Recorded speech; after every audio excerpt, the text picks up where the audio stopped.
The Isimba hydropower project, constructed at Isimba Falls on River Nile between Kayunga and Kamuli districts, is one of government's lofty dreams to light every pocket of the country and spur an industrial revolution. Commissioned in March this year, the dam added an additional 183 megawatts on the national grid, although much of its power is currently not consumed as a result of the low electricity demand.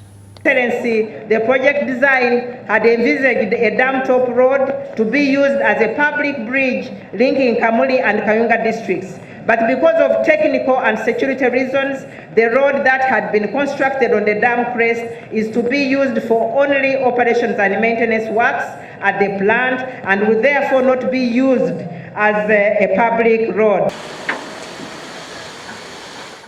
Built at a cost of $567 million, or 2 trillion shillings, from China's Exim Bank, the construction tender was handed to China International Water and Electric Corporation in 2013 as a recompense for losing out on the $1.7 billion Karuma Dam tender after a topsy-turvy procurement tainted by corruption and bribery allegations. Almighty God, for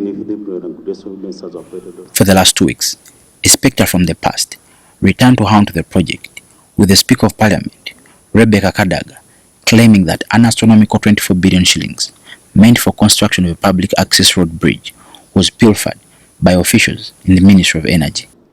24 billion for that bridge had been eaten.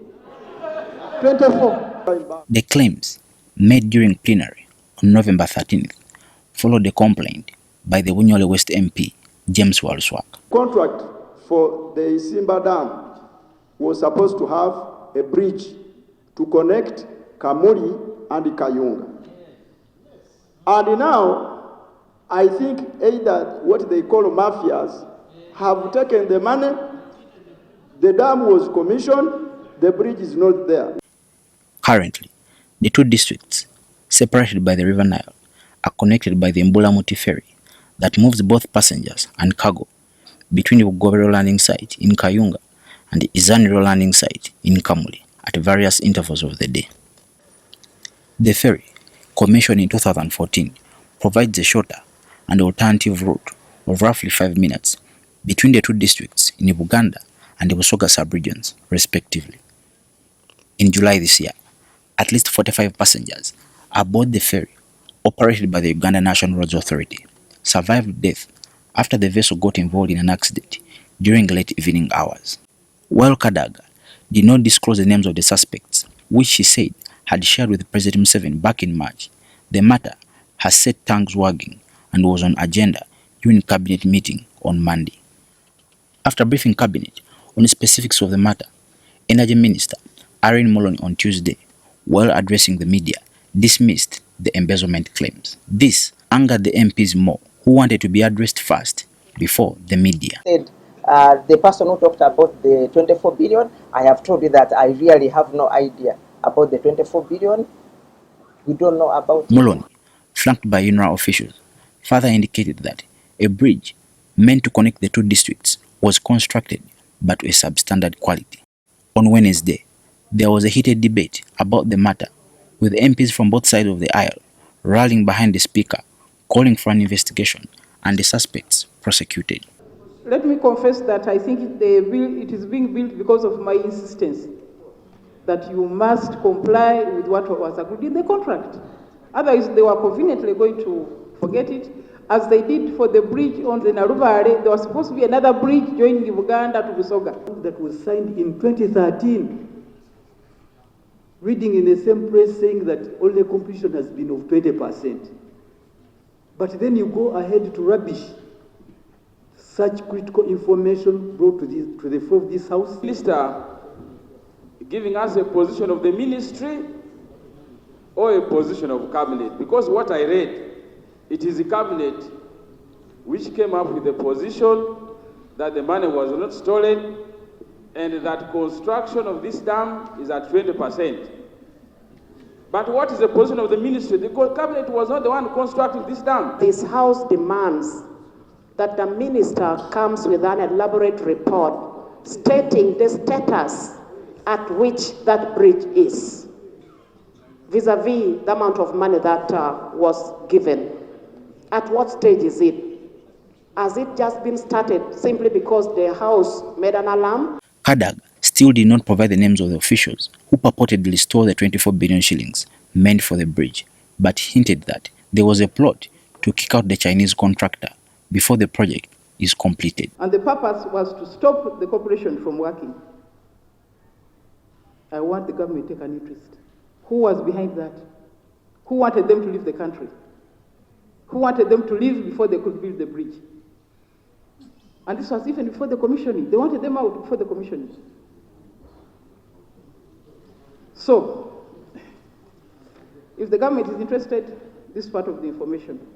However, a deeper interrogation into the project details reveals there are two issues at hand. The first is of the bridge, and the other relates to the outstanding compensation for some project-affected persons. A visit to the Isimba site, and according to multiple documents seen by NTV, revealed that China International Water and Electric Corporation constructed a bridge as stipulated in the Engineering, Procurement and Construction or EPC contract signed in September 2013.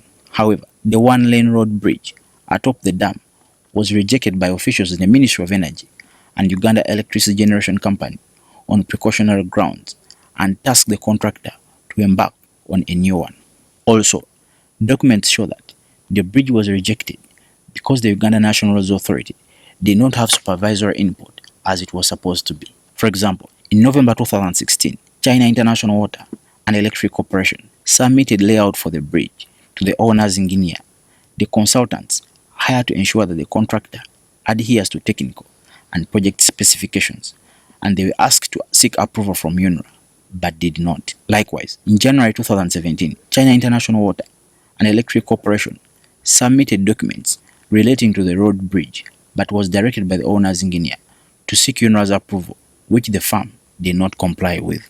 Cabinet was told on Monday that instead the contractor submitted designs and drawings for approval to UNRA retrospectively when construction was in advanced stages. According to one cabinet brief, I quote, "The contractor therefore did not comply with the contract in respect to the approval process of the design and drawings of the access bridge. When UNRA received and reviewed the designs in August 2017, it was noted that the designs as provided did not meet clearance to be used as a public road. The dam top road was therefore rejected." Close quotes. Similarly, a September 2017 Dam Safety Panel of Experts report also raised concerns on the existing bridge, including vandalism, security, terrorism, and possible collision between traffic and the dam's operation and maintenance activities. After haggling, China International Water and Electric Corporation acquiesced and in August this year started work on a new bridge outside the dam's premise, but within the original EPC tender of 2 trillion shillings. A group of MPs visited the area on Wednesday and were told that the alternative bridge will be ready by December next year. The new bridge, according to China International Water and Electric Corporation estimates, will cost $35 million or 128 billion shillings. In July, the Ministry of Energy signed a memorandum of understanding with both Uganda Electricity Generation Company Limited and UNRA, designating the Roads Authority as the supervisor of the new road bridge. UNRA says the road bridge works are ongoing and currently at 20%. Available documents seen by NTV also indicate that China International Water and Electric Corporation payments are effected by Exim Bank to the company's bank account in China. The payments are effected after approval of all work certificates by the owner's engineer and Uganda Electricity Generation Company Limited. The Accountant General in the Ministry of Finance is responsible for issuing notice to Exim Bank to process payments to the contractor's account for work done once the certificates have been validated. However, still at the heart of the matter is the outstanding compensation claims of project-affected persons at the site where the dam was constructed. The combined outstanding claims on both Isimba and Karuma Dam projects amount to 600 billion shillings, according to a recent audit by the Auditor General John Mwanga. At least 380 billion shillings are the claims on Isimba, and roughly 11 billion shillings are claims on Karuma. There are two other claims in US dollars amounting to $33 million or 120 billion shillings and $800,000 or 2.9 billion shillings respectively, filed by two tourist companies for loss of future business at the site where Isimba Dam was constructed. The red flag of the spurious Isimba Dam claimants were first raised by the former Electoral Commission chairman, Badru Chigundu, who is now the presidential advisor on infrastructure, in a complaint to the just concluded Catherine Bamgemereri-led land probe. Early this year, a section of claimants hastily acquired a court injunction from Mukono High Court to block the accounts of China International Water and Electric Corporation in Stanbic Bank, which Kadaga tasked government to look into. The purpose of that suit was actually to seize the work of the corporation. So they went to court under that suit, and on the 19th February 2019, a registrar hurriedly and ex parte issued the following order: that the following accounts, no one should withdraw any money, no one should transfer any money from those following accounts. While the injunction was set aside, sources familiar with some of the claims told NTV that some high-ranking government officials are behind some of the project-affected persons, seeking for billions in compensations. While Kadaga's embezzlement claims remain unfounded, the Criminal Intelligence and Investigation Directorate and the Auditor General John Mwanga have over the last months been conducting investigations into management of monies related to Isimba and Karuma Dam projects. Charles Twine, the CID spokesperson, confirmed the investigations. Yeah, like we do with other cases, when we receive the complaint, the director allocates the file. For this specific file, the fraud that was reported indeed needed some investigators with high proficiency. So a team was established and the investigations commenced.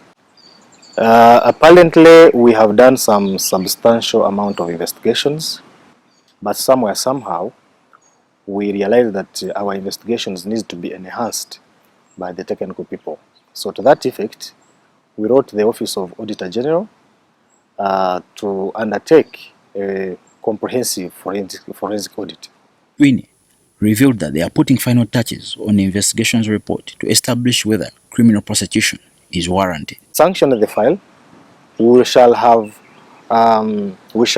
apportioned the blame and identify the probable culprits, and we'll align them to court for possible prosecution. When do you expect this one? Yeah, like I indicated before, it is a complicated case, and apparently we have structured it into 2-3 phases. That is the procurement, implementation, and the payment. But we are so optimistic that by the close of mid next year, it shall be done. If the uproar over the Isimba Dam Bridge is anything to go by, graft often taints the travails of implementing large-scale projects in Uganda. Frederic Musisi, NTV Panorama.